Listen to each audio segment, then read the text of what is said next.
আপনি কি এখনো ঘুমাচ্ছেন? না না তো, কষ্ট করে একটু ব্যালকনিতে আসবেন। মেঘ ফোন বিছানার উপর রেখে এক হাত দিয়ে অন্য হাতে চিমটি কেটে নিজেই উফ করে উঠল। বুঝতে পারলো এটা স্বপ্ন নয়, সত্যি। ফোন কানে ধরে আড়মোড়া ভাঙতে ভাঙতে বিছানা থেকে নেমে হুড়মুড়ি করে ব্যালকনিতে পা দিতে কপাল কুঁচকে সরুনেত্রে তাকালো। পূর্ব দিগন্তে উদিত সূর্যের আলোয় মেঘ ঠিক মতো তাকাতে পারছে না। চোখ কচলে বেশ কয়েকবার পিটপিট করে স্বাভাবিক দৃষ্টিতে তাকাতেই নজর পড়ে উঠোনের মাঝে বরাবর একটা চেয়ারে হেলান দিয়ে পায়ের উপর পা তুলে আবির ভাই বসে আছেন। পরনে কালো হুডি, এক হাত হুডির পকেটে, অন্য হাত কানে ফোন ধরে তাকিয়ে আছে ব্যালকনির দিকে। পূর্বাভিমুখে বসায় শীতের সকালের উচ্চ আলোর জ্বলজ্বল করছে আবিরের মুখবির। মেঘ স্থির দৃষ্টিতে আবিরকে দেখছে। হুডিতে আবির ভাইকে মারাত্মক সুন্দর লাগছে। চোখ বন্ধ করে দীর্ঘশ্বাস ছেড়ে পুনরায় তাকালো। এদিকে আবিরের চোখে সূর্য রশ্মি আছড়ে পড়ছে। সেই রশ্মি উপেক্ষা করে অতি সংকীর্ণ লোচনে মেঘকে দেখছে। আংশিক সময়ব্যাপী চলে এই দৃশ্য। আবির আচমকা গলা খাকারি দিয়ে বলল, ফ্রেশ হয়ে 10 মিনিটের মধ্যে নিচে আসেন। কেন? আমি বলছি তাই। মেঘ হাসি মুখে বলল, আচ্ছা। কান থেকে ফোন নামাতে যাবে অমনি আবির আবার ডাকলো, ম্যাম শোনেন।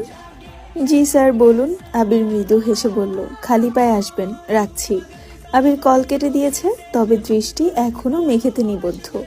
মেঘ কয়েক সেকেন্ড স্থির থেকে হঠাৎই হুড়ি হুড়ি করে রুমে চলে গেছে। হাতের মেহেদি তোলা হয়নি। 10 মিনিট সময়ের মধ্যে নিচে যেতে হবে, তাই তাড়াহুড়ো করছে। এত সকালে বেশিরভাগ মানুষই ঘুমে। যারা উঠেছেন তারা সবাই রান্নার কাজে ব্যস্ত। মেঘ চুপি চুপি ঘর থেকে বেরিয়ে আসলো। 10 মিনিটের আগেই মেঘ নিচে চলে এসেছে।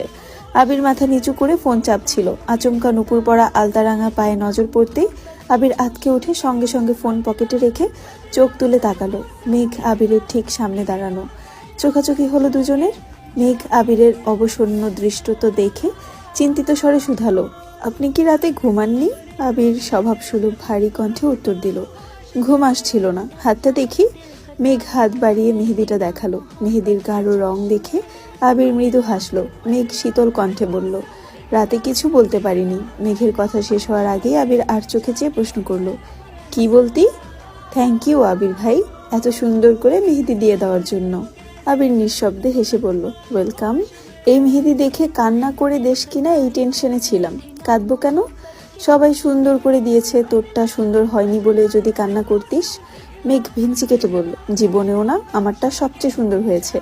আবির স্বাভাবিক কণ্ঠে বলল, চল এখন।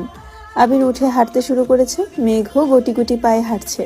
মামাদের বাড়ির পিছন দিকে মাটির রাস্তায় পা দিতেই মেঘ শুধালো,